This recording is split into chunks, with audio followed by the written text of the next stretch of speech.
Hi, everyone. This is, I know, Rhino has me call myself Empower, but this is Sneha, and this is my good friend, Carmelle. And we are going to be talking with you all today, or rather with each other, and just having a good chat about health, fitness, and just seeing where it takes us, because these are topics that really mean so much to both of us for a number of different reasons. And we just wanted to sit down and chat today. So we hope you enjoy the show. Carmelle, would you like to introduce yourself? Yes, I would. Hello, everybody. My name is Carmelle Jean-Francois. I am out of the New York City area. I am owner and founder of cfitcoaching, which is all in all just a support system for women, mostly, mainly, but I do work with the boys. But it's mostly with women because as women, I feel like we have our own issues when it comes to our health and our fitness, and even the way we view ourselves, Sneha, and even the way we lose weight and gain weight and all the things that's attached to it. And it's even culturally and all that extra stuff that goes with what our bodies look like. And we're here to support whether your fitness goals are to just run a 5K, lose weight, or maybe just get stronger. Whatever it is, we don't judge. We just make sure that you get there healthily. So Neha, that's basically what I'm doing. I know. That's Carmel is amazing. Every day she goes for a run. Then she will amp it up with, some gym time or what have you. And she just makes sure that she does at least one thing every single day, if not more. And that's something that she and I can agree with. It's really, really important because I just feel like it's more than staying youthful. It's about giving back to your body, right? It's our bodies are presented to us, and we only get one in this life. No matter what you might think, we only get one. So our bodies enable us to walk, to run, to carry things, to think, right, with our brains and just our whole mindset, right? Body, mind, and soul. As those of you that know my work, I focus on the holistic aspect of things. And what Carmel does is so, so, so important because fitness, mental fitness, physical fitness, emotional fitness is so important. And we need to start tapping into this as a society. And I feel like she tapped it, hit the nail on the head earlier when she said that people are they attach fitness to weight loss and, how you look. And those are, I guess, nice side effects, but it's really about being kinder to your bodies, because if we don't start shifting that mindset soon, we as a society are going to be at a huge loss, I would say. Carmel, would you It's agree? Yes, Neha, and you just hit a really, really good point because the other day I was on Clubhouse and I was in this room where these women were bosses. We just finished our Right, book. These right. women were bosses, queens, and they were doing their thing and talking about television shows that they're starting and books that they're writing and finances and everything. And I got up there and I said my piece about CFIT coaching and what I do. And I felt a little bit out of place, right? Because they were talking about, like I said, finances and money. And here I am like, I work out, right? So I felt like I was out of place. But I gotta tell you, maybe not even half hour after that clubhouse room ended, I got a message from one of the women and said, I am so blessed to have heard you because yes, I have all this stuff that's going on in my life, but I've been very depressed because I gained all this weight and I'm not happy with myself. And I said, well, look at that. And I know, Sneha, I know that my target client is everybody. Yes, yes, it is. So I don't need to be in a room where if I'm in finance, I don't need to be in a room where everybody's looking for finance. If I'm a doctor, I don't need to be in a room with sick people. I'm just fitness, I'm just health. Let's take our health back, right? And so this woman proved to me that I was in the right place at the right time, even though they were all talking one story and I'm here like I'm fitness and there was not one other fitness person in that room. So it just goes to show you that yes, when you are focused on one thing, you tend to go in that one direction. And it's unfortunate because sometimes our health just takes a it just takes the back burner. Nobody really is paying attention to that because it's so focused on getting the job done. Right. I mean, Yeah, so I'm here to kind of say, well, don't forget the body. Like your body needs attention too. You have to take care of it. well, I mean, I think you and I have both learned why that's so important in different ways, right? You went through a very life-changing experience. I did as well, however, not quite to the degree that you did. Do you feel comfortable sharing a little bit more about that? Yeah, that's no problem. And it kind of brings me back to the previous point that I just made, right? Because I was that person. I was out there seeking this business venture and just kind of like not giving my body a break. I was not resting and I was not paying attention. And I was very much sleep deprived. And my body one night said, you know what? I'm tired and I'm not going to take it anymore. I fell asleep while I was driving home, Sneha. And you heard this story once before.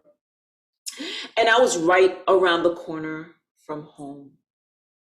I was right around the corner from home and I didn't make it home that night. And I remember waking up in complete silence after the car hit because I had fallen asleep, right? So the music was blaring, the breeze is going through the car because I'm trying to stimulate myself back up. I'm under a light and I remember looking up at the light and the light was still red and I'm trying to make that turn because I'm right around the corner from home. The music is super loud and the next thing I know, silence, absolute silence. In that short period of time between the light turned green, well, right after the light turned green, I really don't remember because I had fallen asleep that quickly and crashed the car and the car went silent. Car's not running. There's no music and there's still air because the car's not moving. And I was in excruciating pain. I broke myself up really, really good. I broke my foot, I broke my hip. I had exploratory surgery. I had surgery on my hand. I was in the hospital for a week. I broke myself up really, really good. But I was not in a bad place. I had so many people rooting for me and cheering me on while I was in the hospital. And I had so many visits. I was shown so much love. I had no time to feel woe is me. I just felt like, what's next for me, right? But upon leaving the doctor's office, the hospital, I was in the hospital for 6 days after all my surgeries and after everything. And I felt like I was not physically ready to leave the hospital. Why are they discharging me? I can't go home. I'm too weak. I felt so weak, it's the weakest in my life. I felt like if I bumped into a wall, I would crumble. But that's when I learned how resilient the human body is. And what transpired after that was a blessing. Because although, yes, I suffered some broken bones, it was no tragedy like I've seen some people. I woke up. I woke up. I woke up from the accident. I woke up from realizing I needed to take better care of myself. I woke up to my health and my nutrition, to mindfulness. I woke up in so many different aspects. It was incredible and alarming. My doctor said, make sure that you treat your body right, feed it, and keep it moving. Taking the calories, your body needs the calories to help it heal. And that was the first time in my life that I looked at health and nutrition, fitness and nutrition working cohesively, working together to keep my body doing what it was actually meant to do. Our bodies are machines, Sneha. They are. Yes, they are. They're supposed to, they work very well, but we got to treat it well. Just like our car. Your car won't work if you don't give it the gas that you need to. If you don't give it the regular maintenance that you need to. Your car's not gonna work. So why do we feel like we keep treating our bodies like shit and our bodies are gonna work for us? Why do we feel like that? That's I would, I have the same mindset as you, and sometimes I watch people and I think there's this belief, I think, in the human mind that we get second, third, and fourth, and fifth chances. So we can mess up, and we'll just pick ourselves back up, and it'll be fine, because there's so much science, there's so much possibility. But in reality, that is a dangerous mindset, because there is no guarantee of tomorrow. There is only guarantee of right now. And right now, in this moment, you need to treat yourself with care. You need to love yourself. If you truly do love yourself, then nurture yourself, nourish yourself. As you said, like your doctor told you, understand that you need the calories, and the balance between the connection, right, between calories and nutrition is so, so, so important. And I'm sure that our audience members can agree, but in this society, we don't take that in. Though there is more of a push for a healthy lifestyle these days, there's also a push for, it's okay, you only live once, so eat whatever you want. So it's like, which one do you pick? If you pick one lane and the rest of the people in your circle are not like that, right? If you pick the nutrition lane, which I know that I do, I know that you do, you know, sometimes people, they have things to say. They have things to say because it makes them feel good. Yeah, it's true. There's been so many times where I was actually shamed for being slim. I was shamed for wanting to exercise, shamed for being so active, and to the point where I would fall victim, and I would start giving excuses as to no, I'm really not that skinny. It's only because, why am I making excuses for the fact? Oh my gosh. Yes.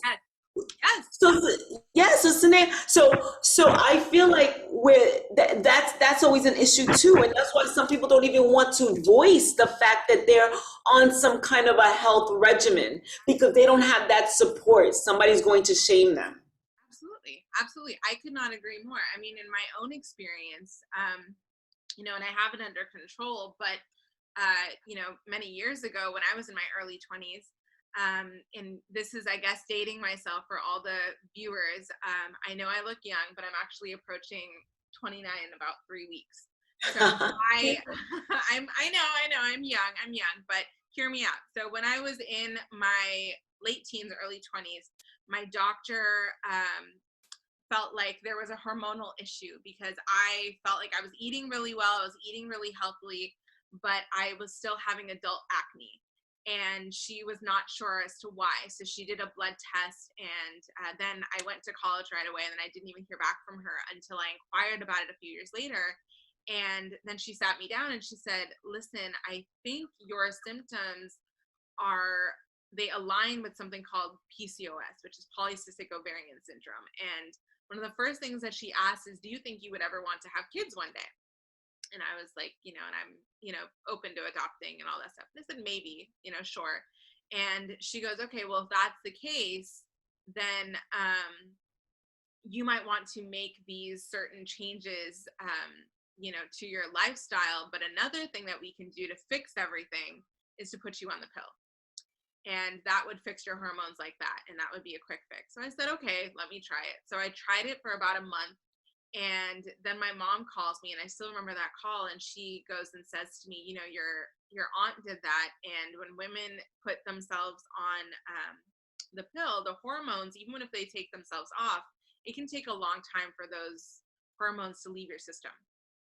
So she was insistent that I try to be open to getting to know my body again, and really identifying those trigger factors, right? Was it dairy? Was it, you know, eggs? Was it this? Was it that? And then I sat down with my doctor, and I decided that, you know what, I'm not going to be on the pill anymore, but I'm going to get to know my body a little bit better. So I immediately cut out dairy. I cut out processed foods, oily, sugary, all those good things. I said, and I started to really focus on low carb, whole food diet. So that means legumes, that means different vegetables, fruits, of course, alternate milk, and low carb bread if I have that, but not a lot, so that my body can process it. And from the moment I started that shift, it took a little while, but my body started to change. and it started to, what I feel like, it was in full gratitude, and it was thanking me because it felt so much better. And immediately my body started to change, and I started to feel lighter. I started to feel healthier, happier, and it changed in a number of ways, right? And I was always quite active, and really tried to keep that up, and was walking everywhere, biking everywhere. So my body was just really, really thankful for this added benefit. And thankfully, my partner, my husband now, he was my boyfriend then, he felt bad because I was cooking two separate things for him and for myself. And he said, I'll do this with you. And then he noticed a shift in his body as well. And he was enjoying it. He was like, oh my gosh, I feel so much better.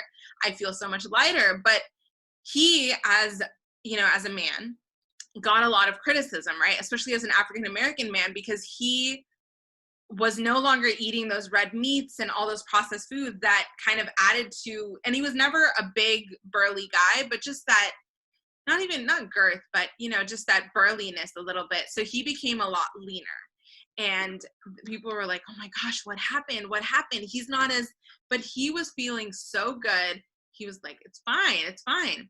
So he supported me on that journey, and I'm just so grateful for it, because now, years later, I feel incredible. I listen to my body. If anything is off, salt, dairy, I'm not afraid. If I go to a restaurant or if I order anything and I say no cheese, no this, no that, I let them know. Or I do my research before I'm going to go somewhere, and I make sure that people know that this is exactly why. And it's not even about having a kid. It has nothing to do with that. It's the fact that I have this one life and this one body, and it means so much to me that I don't want to lose it.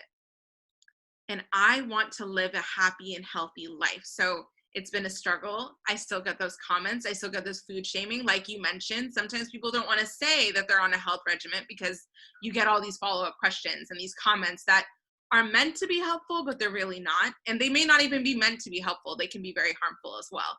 And it's quite deplorable, but it's the way that our society works. So I have learned to build up a tough skin, and I acknowledge my audience wherever I go, and I get myself prepared mentally for what could be said and what may be said, and just how I'm going to respond to it, so that I'm still kind and never rude, because it bothers me sometimes when people have something to say about my healthy ways and how I converted my husband, and and then watching them with their belief that all of their genetic dispositions are just genetics. There's nothing that they can do about it. And the both of us have just agreed to laugh it off and just let them do them. And right. We are here because it's just not an argument worth having. It's not an argument worth having. Yeah, I so hear where you're coming from. I am definitely an advocate about people feeding or cooking for themselves, feeding themselves according to whatever diagnoses that they receive. Right. Because I feel like everybody around is walking around with something, whether it's something as similar and known as lactose intolerance or gluten, or allergic to gluten, or something more serious like your PCOS, right? PCOS. Yeah. My sister also has a condition, endometriosis. Sorry, sis, if you're listening, I'm giving you your, I'm telling everybody your business. But she's quite open about it, because endometriosis is a condition that affects a lot of women, but a lot of women still don't know anything about it, and it's quite a serious condition. So after my sister's medical insurance decided they weren't going to pay for her medication, but she was not well, and it got to the point where she couldn't fly. So if we had a destination wedding, she couldn't go because she can't be in an airplane. So she decided to take matters into her own hand and eat just like you did, get to know her body and eat and cook according to her what it was that her body can tolerate and not tolerate. Mm-hmm.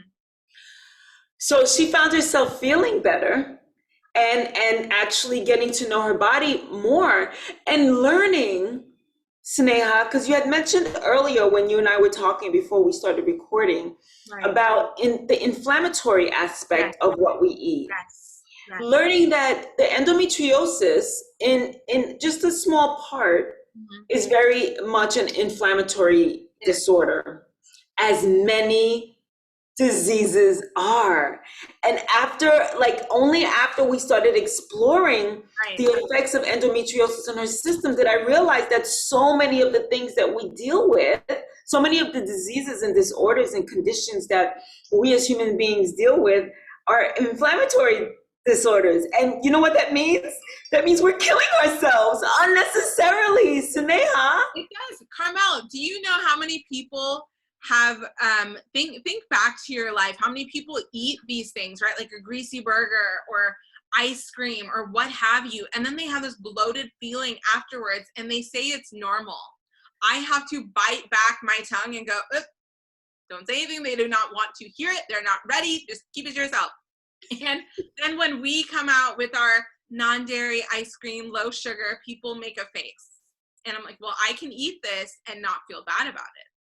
And Right. everyone thanks me for it. So, and I remember there was somebody, there was a family event and somebody made a comment about what I had, and it was a guest in our home. And I admit I was sassy, but it was nice, but it was just, he had come to my home and he made a rude comment about me because I wasn't going to offer it to people because first of all, people don't like it and I'm not eating your food. So and I wasn't trying to be rude, but I just took it myself.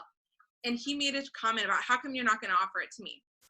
So, well, this is something that is just for me and it fulfills my needs. And and my family was like, oh, no, she didn't mean it that way. And I was thinking, he came to my home. I was not being rude. He was being rude to me, and I was standing up for myself. But then I let it go. I came back and I apologized. But I just think, how many times do we have to go through that to apologize and explain ourselves to people who have no interest in being kind to us and Right. want to poke the bear? Yeah, yeah. And I think you made a very good point in the fact that, sometimes I have to keep my mouth shut. They might not be ready for it. They might not be ready for it. And and I think with most people, there has to be a certain level of readiness to accept what this American diet Yes, the does to our bodies, and also be open to the change. And I gotta tell you, it's not easy. It's not easy to say no to that burger because that burger is good. it It's is not easy to say no to the great fries. going in. Oh, I will not dispute that. A burger is great going in, y'all. Audience, whoever's listening, a burger tastes amazing. What Tastes amazing. amazing is the side effects afterwards. Once it's gone in. Right, afterwards. And it's interesting, right, Sneha, because I don't restrict myself to the extent that people see me and they think that she does no salt, she does no sugar, she only does protein, and that and I think anybody who is an avid workout fanatic will see me and know that no, she eats, right? But other people see me and they don't think that I eat all that. But I tell everybody I control, Sneha, what I can control, but that allows me the freedom to eat that one burger, and it'll be like a burger once every 3 months, right? Right. If I'm hanging out with friends, or it depends on the friends I'm even hanging out with. Right. I hang out with one of my girlfriends that she works out and she watches everything that she eats, and we'll eat together and we'll eat the most healthiest meal. And then the next day I'll go out with my other friends who are not on a diet, who don't exercise, and they're like, we're having fries, and I'm like, I am too. And that's when I allow myself. But bringing it back to what you said, it tastes good going in, but the second it goes past this point, it's a completely different story. And it lasts. It It will lasts. be very well into the next day, and I'm still feeling the effects of it, right? And I'm talking about it affects my exercise, because like you said, I exercise every day. And it depends on the intensity, of course, because I have to give my body a break. But my break is more like an active recovery. My break will be a nice, good session of yoga. Because I do not recommend working out every day to anybody. I don't. A lot of people, the average person only requires 3 to 4 days out of the week. I'm a little crazy, and I just love it. So I know the levels and degrees of what is considered a rest day for me. Right. But anyway, I digress. No. But yeah, eating terrible, tasty foods, I'll feel it the next day. I'll get up for a run and my stomach isn't right and I'm bloated and I'm like, my pants don't fit right. Yeah. And so I do carry it into the next day. And Sneha, what's so sad, and what you were saying before, was that people are so used to that shitty feeling that they think it's the norm. And it's not the norm. I know. That's not the way the body's supposed to feel. No, it's not. But you know what? That, like, you've said multiple times over the course of our conversation today about how this is an American lifestyle. And I could not agree more. I could not agree more. And for those of us like yourself and myself, whose, parents were immigrants, my parents were immigrants as well, right? It's, I grew up in a very different lifestyle. Like, if you were going to eat out, that's where pizza came in. That was not something that we ate at home, right? So at home, we ate. That was like once a month. Once a month, exactly. I mean, my dad was like, he was very, very regimented about what we were going to eat. And it was always at home. It was always Indian food. That's what it always was. And I mean, he was out of town.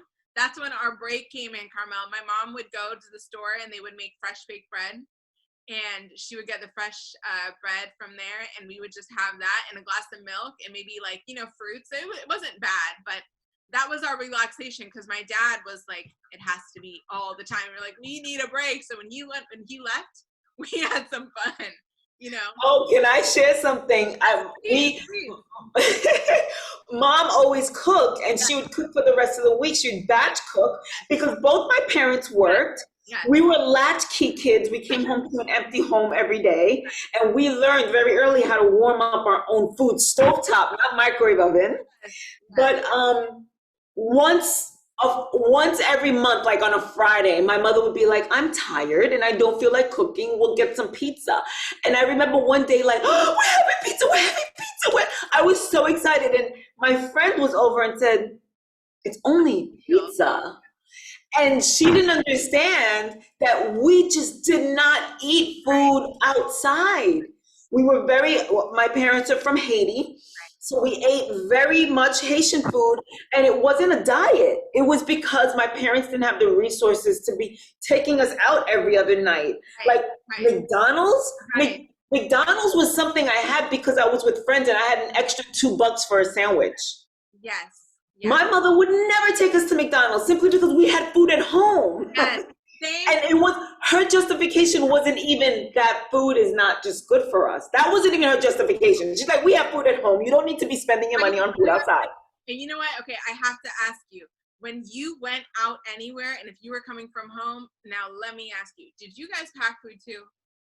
My parents packed food. Oh yeah, my mom was the same way, and that's why.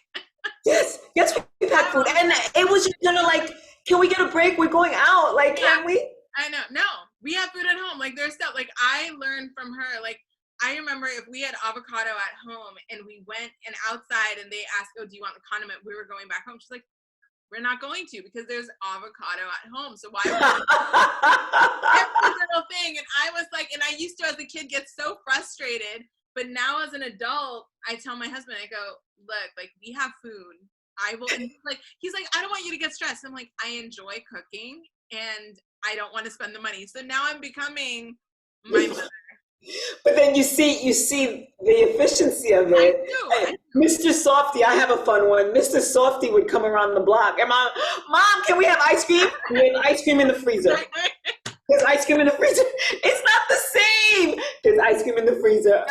Yep. I know. I have been there. I have been there. My mom was like, you're out, you're hungry. She's like, And then she'll open her purse. I have a banana.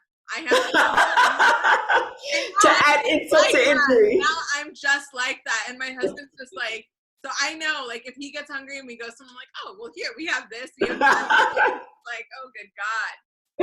I carry my apples and bananas with me, and then people look at me and say, now you're making me feel bad because I'm eating this shit, and you're eating a banana and apple. But I have a secret, Sneha.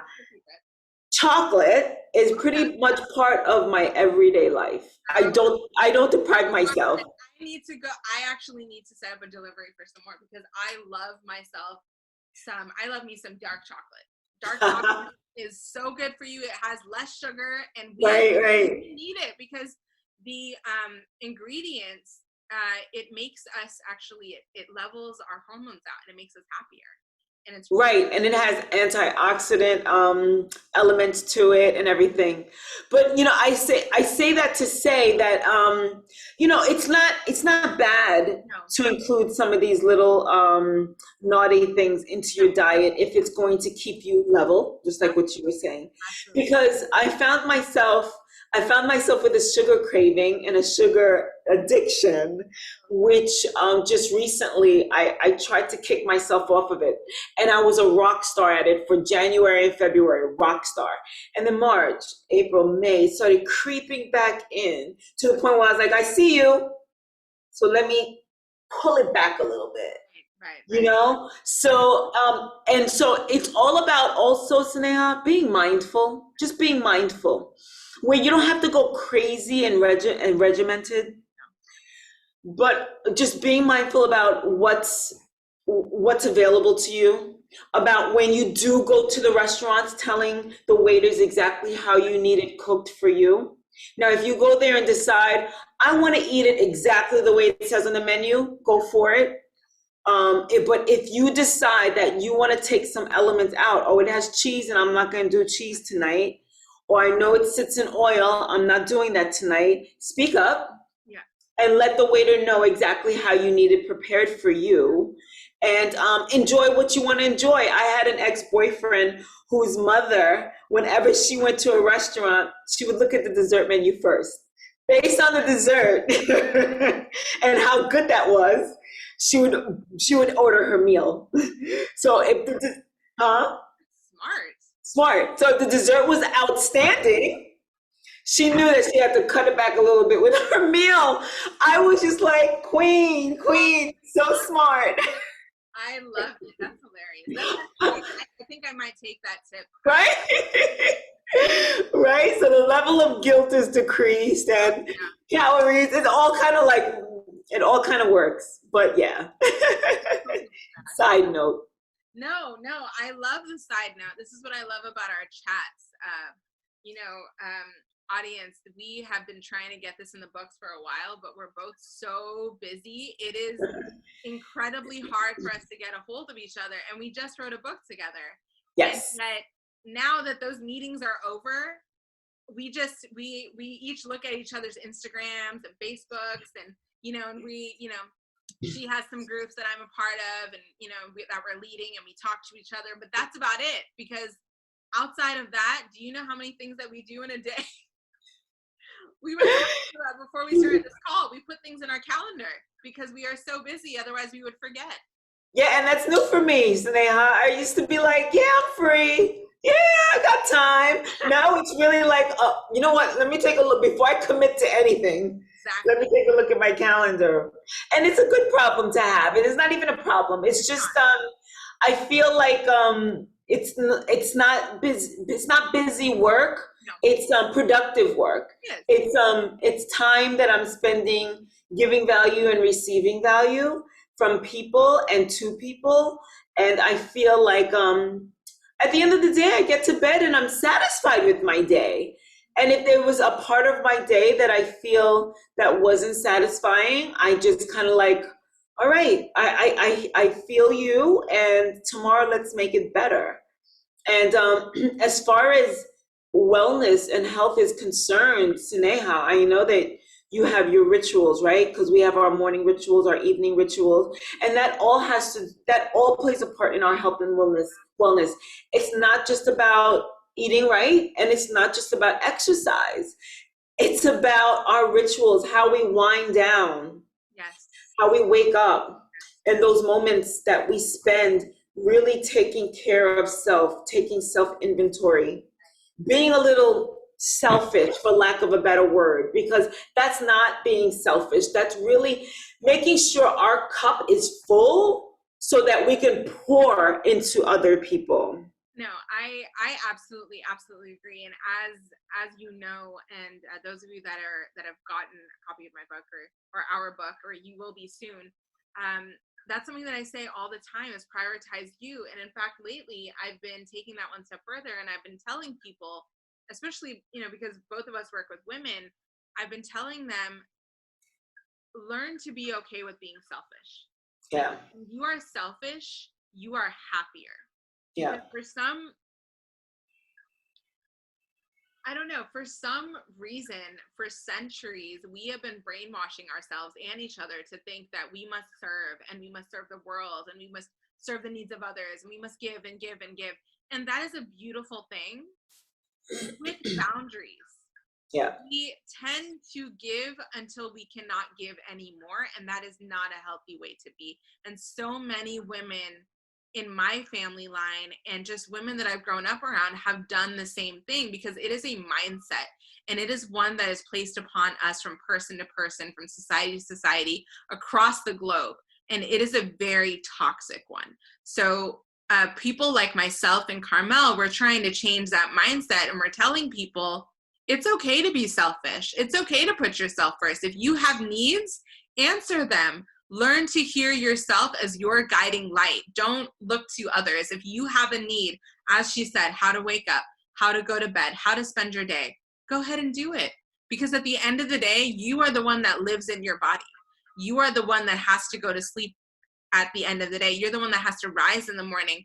You're the one that has to function. So if you do things according to your map, imagine what your life could look like, and imagine how you would feel, and imagine how you would take that energy and place it on those around you, and how they would feel. It might actually be a positive outlook. Yeah, it definitely will be a positive outlook. And just like you said, Sneha, learn how to do these things. Because when we tend to do this stuff, even if we know that this I'm doing for me, there's a sense of guilt that's attached to it. I heard somebody say just today, I was listening to a forum, and I just heard, it was a revelation, and it really hit me in a way that I had never thought of before. Women, we're naturally built as life givers. We give life, literally. We give life. So we carry life and we give life. And then we spend our years nurturing.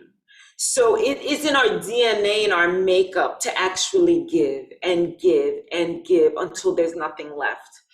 But now we live in a society that demands so much from us, and we are still innately that nurturer, that life giver. But in this world that we're living in, and previous worlds as well, but it wasn't really looked, it was frowned upon if a woman would say, I need to take care of myself before I look at my family, right? But now we understand there's a different level to all of this, where how can I give from an empty cup? Exactly. Let me refill my cup. Let me refill. Let me re-energize. Let me make myself the best that I can be, so I can pour all this goodness out to you. And then give me a minute to refill. I love it. And then I'll take care of you, but let me take care of me first. How about that? So it was a beautiful revelation, because I understood it differently and I saw it differently. This is innately who we are. So it's okay that we are life givers, and it's okay to give, but just as long as we learn and accept guilt-free that we need to give back to ourselves. Yeah. Exactly. And that's essentially the work that I do when I work with women and children. Is when I work with a woman, I'm healing the little girl that lives inside her. Yeah. And when I work with a little girl, I'm healing the woman that she will one day become. And I'm trying to help her get prepared. And I think that's really important for us to do for each other, because as you said, we are life givers. And I love that phrase, because we absolutely are. We are designed to do just this one thing, but yet there are so many other things that this life demands of us now. And there's so many other things that we can do. I mean, look at you and myself, for instance, and so many of the other women out there who perhaps, we do not have any, children demanding our time, right? But we have chosen to give back from ourselves in a different way. And as you said, if we are given the space and the time to heal ourselves and to care for ourselves, then we will be able to give to our sisters, to our cousins, to our friends, to the people in our circle. And then we can keep functioning that way. And then nobody feels left out because we are taken care of first. Mm-hmm. Mm-hmm. It's so true, and it's so important, and it's important for the work that you're doing, Sneha. It's important that you are teaching the children this so early, so that we have a generation of children knowing that, I have to make sure that I'm taken care of, so that I can give the world the best that I am. Exactly. Yeah. Yeah. And so that they can also know when somebody is not treating them the way to make them feel whole, when they're taking and zapping energy away, they know that this is a toxic relationship, be it a romantic relationship, professional relationship, whatever it is, and that this is not something that I need to be a part of. They could remove themselves from that toxic environment. Agreed. And I think that's what I would like to coin, and and just coin as being resilient, because I think in today's discussions and talks that people are having, they're talking about people who are resilient, right? And they mean that women in particular, they just go through everything and they don't complain and they just keep pushing and pushing and pushing. But that has to stop. We need to take breaks in between. We need to advocate for ourselves, as you said. If there is a little bit of pain going on, we need to identify with our feelings and give them a chance to speak to us, so that we can heal and we can do this work. And that's why what you said, if we can work with the upcoming generation, just imagine what they will teach those that come after them as well, right? It has to start somewhere, and we need to change that toxic mindset of resiliency being that we push and push and push and we don't complain, versus resiliency being you push, you take a break, and then you keep going, right? Yeah. That would be an even better mindset for us to pass on to future generations. Right. Because it goes back to what I was saying earlier about the exercise. I was saying I have my rest days, and and everybody should take their rest days, and that's what you're talking about. I push and then I rest. Just like what we said, we kind of like fill the cup back up and then we keep going. Yeah. So it works in all areas of our life. It just makes sense. It makes sense. Why should it apply to my exercise and not apply to my inner being? Why should it apply to us sleeping at night and waking up refreshed, and it doesn't apply to our resiliency, to what we have to offer the world? Well, Carmelle, that's couldn't we call that just the interconnectedness of who we are, right? We are 360. We are whole beings. We have the mental, the physical, the emotional, the social, right? All of these things make up who we are. You cannot pour into one and expect the rest to take care of themselves. You need to address each facet of yourself, because when you are presenting yourself in any situation, all pieces of yourself go with you. All pieces. I love it. I love it. All pieces of ourselves are presented to the world. And so many times we segregate everything, right? So my fitness is here, and my nutrition is here, and my work life is here, and my family life is here. When all it really is, it needs to be integrated, right? And everything needs to come together, because all of us is being presented to the world, because everything has something to do with the whole being. So but we don't even think about it in those terms, and we segregate everything. And it starts, I feel, with schooling, because schooling does not touch on emotions at all No, no. until you get to maybe college and you take a Psych 101. Like, You're right. In fact, just before our show today, I was presenting to families about the importance of social emotional learning and attending to your child's needs as we go forward in their educational experience, especially after COVID. And I was so honored to be asked to lead that discussion, because it is so prevalent, not only in this time, it's always been prevalent, but it's really important that going forward, we start shifting the way that we talk to our kids, the way that we talk about them, and the way that we help them and guide them and educate them. Because again, all the talks that you and I have, they're great, and we'll be around for maybe, God willing, quite a while. But the kids, they're going to take over after us. So we have to take our wisdom and pour it into them as well. And what better way than to hear them out, than to be there for them, than to help them handle their emotions and allow them to understand that emotions are not a bad thing. It's about how you utilize them. It's about how you apply them. Because I think in my generation, and and you're a little bit ahead of me, but just growing up, just in this society, we have this belief that if you're too emotional, then you're like a woman. But if you're too reserved, then you're like a man. Why can't you just be human and identify with your feelings in the moment, be present, find a way to find growth, and then move on? yeah, it's so true. Everything is so segregated, and now we're living in a society, right, that nobody's really identifying so much, or not that no one is identifying, but we find that people are more or less being referred to as, like, this is the human experience. Right, Yeah. right. So we're trying to kind of like label less as Yes, far as male and female, yes. because of how people associate themselves. Agreed. And it's interesting. I was having a conversation with somebody earlier this week. I grew up a tomboy. I didn't want anything to do with pink and anything that was feminine. Right? So I just wanted to, I very much associated with the boy experience. I wanted to climb trees, and I wanted to play with the boys in the streets, and I wanted, that's what I felt was fun. I didn't want anything to do with make sure you sit pretty in your dress.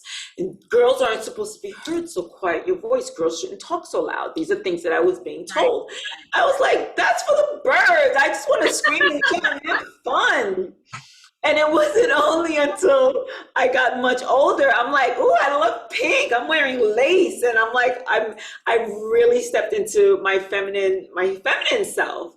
And that just goes to show you, I was just being a kid. Like, you were trying to place me in this box of a little girl and what a little girl should be and look like and sound like. And you weren't, and you weren't placing me in the kid box. I'm a kid box. And so I feel like, yes, why does it have to be labeled as, if you're too emotional, you're acting like a girl, and if you're not emotional enough, you're a dude's dude. And it's kind of like, how about we're just human, because we all have emotions, we all have feelings. I could not agree more. I mean, that's something that I experienced and studied extensively when I was an undergrad. And it was, just kind of the shifting gender norms and how they've grown. And I think it's that society is having a problem understanding people like yourself and myself. And they're like, how come you don't want the American dream? You're not, someone's not a woman, someone's not a man. How come we're pivoting from what once was, right? As you mentioned earlier. So I think that's interesting. And that's definitely a discussion to carry on at another time. But Carmelle, thank you so much for being here today. I will definitely make sure that her information is listed under the show when it is posted. Again, it will be found on YouTube. It will be found anywhere you can find a podcast. And I hope you loved our show. And we're going to try to fit each other into each other's schedules again real soon. So have a wonderful Tuesday. And we'll see you all. Oh, go ahead, Carmelle. I'm so sorry, Sneha, but before we completely sign off, I want to say congratulations to you. I heard that your book is coming out by the end of July. I heard the same thing about you. I heard the same thing about you. And you know what? I actually, I found out recently, Carmelle, you and I both have July birthdays. Oh, when is your birthday, Sneha? My birthday is July 20th.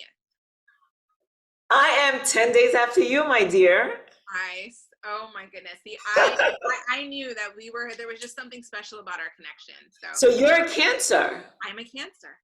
Yes, and I'm a Leo. I know. And my mom is a Cancer. She was born on July 2nd. And I got to tell you, Cancers are the most sensitive and beautiful people.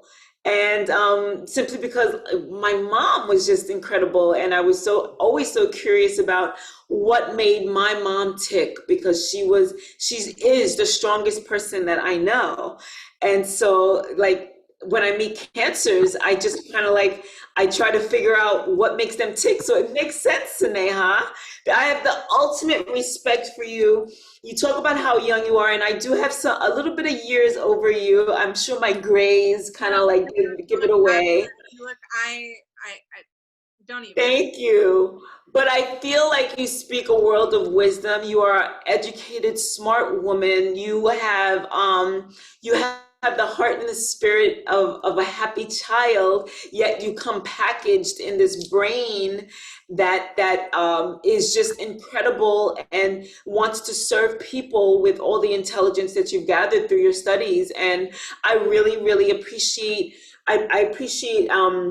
your intonations and how you project yourself and how you use your voice. And I appreciate your story of how you came to be this Sneha in the past recent years, right around and COVID. And I appreciate your acquaintance and knowing you and being here on this platform with you. So thank you. And now it all makes sense. You lovely, lovely woman, you. Oh my gosh, no, it makes sense for you too. And that's why I've been so excited to get you on the show, because I feel like there's so much that we have to say and share with the world together. So I'm really glad that we were able to get at least this one in the books. And I would love to do it again if you would join me. We'll just have to pencil it in our calendars, right? Yep. And, yes. So, and I'm not going to pencil it in. I'm going to pen that in. It's going to be in ink. It's going to be in ink. See, that's how much we are dedicated to this, y'all. You heard it here. So cfitcoaching, Miss Carmelle Jean-Francois, she is beautiful. She's amazing. There's nothing that she cannot do. So grateful that she came and chatted with me today. And I look forward to doing it again. So thank you all. And we will see you. What's up, guys? Just want to make this quick pre-advertisement show. Like always, Smart Stuff is our sponsor today, and you can see their ad here.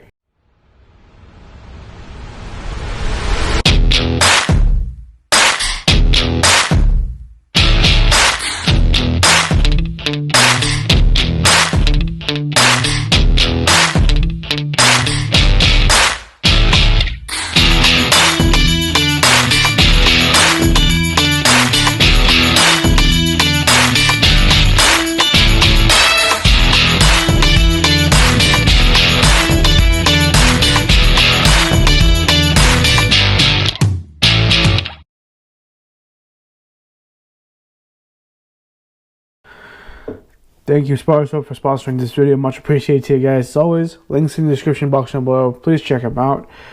They do support the show, but don't worry, no added cost to you guys. They are a soap company.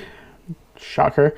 And they basically help guys like me who are both martial artists and lifters to basically keep clean. Obviously, if you're a martial artist, you don't know who has what. You're sweating everywhere. Same thing with lifting too.